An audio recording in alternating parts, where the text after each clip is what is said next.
Today, we will learn about nature of chemistry. Chemistry is traditionally classified further into five branches: organic, inorganic, physical, bio, and analytical. One of them, physical chemistry, deals with the studies of properties of matter. It is study of atoms, molecules, and fundamental concepts related to electrons, energies, and dynamics therein. It provides basic framework for all the other branches of chemistry. Matter can be further classified into pure substances and mixtures on the basis of chemical composition. Pure substances have a definite chemical composition and properties, but mixtures have no definite chemical composition and properties. You know the example of those. Examples of pure substances: pure metal and distilled water, and the examples of mixtures: paint, its mixture of soils; pigment, additive; concrete, a mixture of sand, cement, water. Pure substances are further divided into elements and compounds. Elements are pure substances which cannot be broken down into simpler substances by ordinary chemical changes, and compounds are the pure substances which cannot be broken down into simpler substances by ordinary chemical changes. Elements are further classified as metals, non-metals, and metalloids. 1. Metals. 1. Have a luster, a shiny appearance. 2. Conduct heat and electricity. 3. Can be drawn into wire, are ductile. 4. Can be hammered into thin sheets, are malleable. Examples of metal: gold, silver, copper, iron. Mercury is a liquid metal at room temperature. 2. Non-metals. 1. Have no luster. Exception: diamond, iodine. 2. Are poor conductors of heat and electricity. Exception: graphite. 3. Cannot be hammered into sheets or drawn into wire because they are brittle. Example: iodine, nitrogen, carbon, etc. 3. Metalloids. Some elements have properties intermediate between metals and non-metals and are called metalloids or semi-metals. Examples include arsenic, silicon, and germanium. Now let's see states of matter. You are also aware that matter exists in three different states, namely gas, liquid, and solid. Properties of matter and their measurement, which can be classified into two categories as physical properties and chemical properties. Color, odor, melting point, boiling point, density, etc. are physical properties. An example of chemical properties are: coal burns in air to produce carbon dioxide, or as shown in figure, magnesium wire burns in air in the presence of oxygen to form magnesium oxide. Measurement of properties. Many properties of matter such as mass, length, area, pressure, volume, time, etc. are quantitative in nature. Any quantitative measurement is expressed by a number followed by units in which it is measured.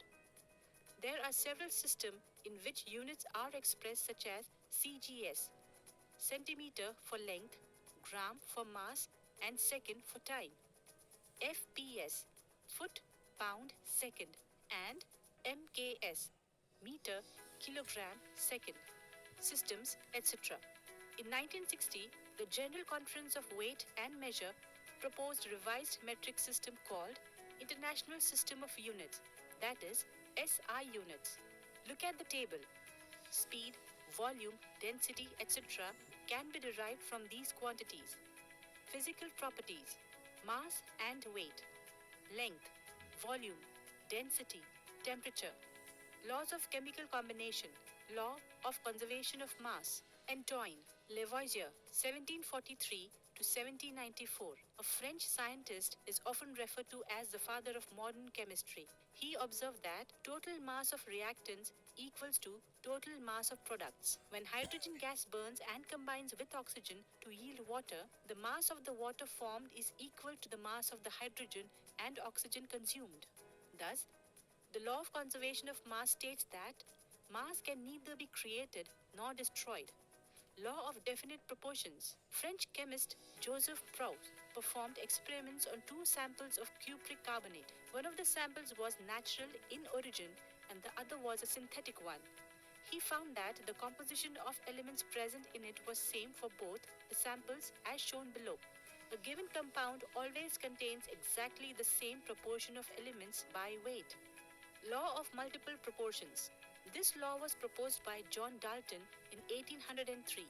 It has been observed that when two elements A and B form more than one compound, the masses of element B that combine with the given mass of A are always in the ratio of small whole numbers. Here it is found that the two masses of oxygen, that is 16 grams and 32 grams, which combine with a fixed mass of hydrogen 2 grams, are in the ratio of small whole numbers, that is 16 is to 32 or 1 is to 2.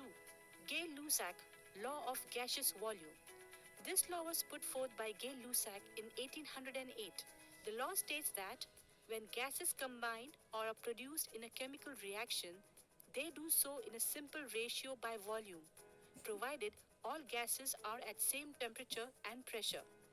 Thus, the volumes of hydrogen gas and oxygen gas which combine together, that is 100 ml and 50 ml, producing two volumes of water vapor which amounts to 100 ml, bear a simple ratio of 2 is to 1 is to 2.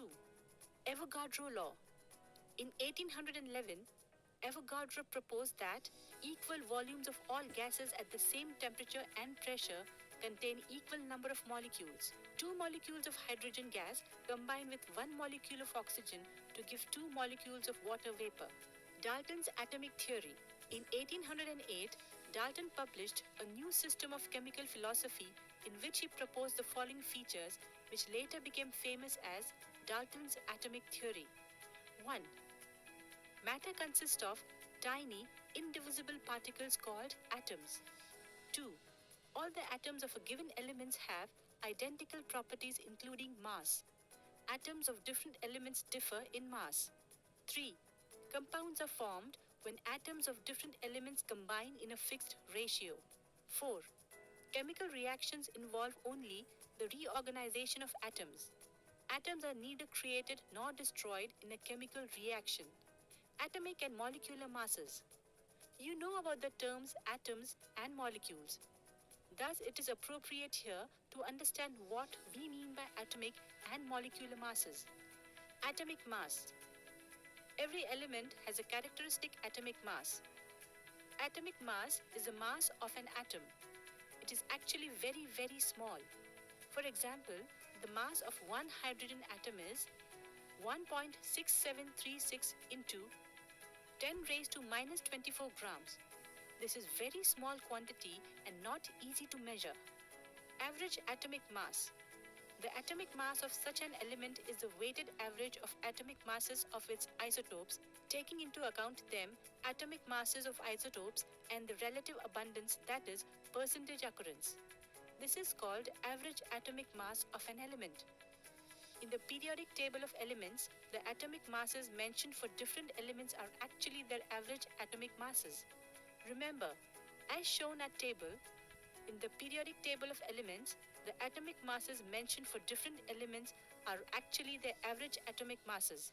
For practical purpose, the average atomic mass is rounded off to the nearest whole number when it differs from it by a very small fraction. Molecular mass. Molecular mass of a substance is the sum of average atomic masses of the atoms of an element which constitute the molecule. It is obtained by multiplying average atomic mass of each element by the number of its atoms and adding them together. For example, the molecular mass of carbon dioxide, CO2, is equal to 1 into average atomic mass of C plus 2 into average atomic mass of O equals to 1 into 12.0 U plus 2 into 16.0 U equals to 44.0 U. Next, formula mass. The formula mass of a substance is the sum of atomic masses of the atoms present in the formula. Find the formula mass of 1. NaCl, 2. CuNO3, 2. 1.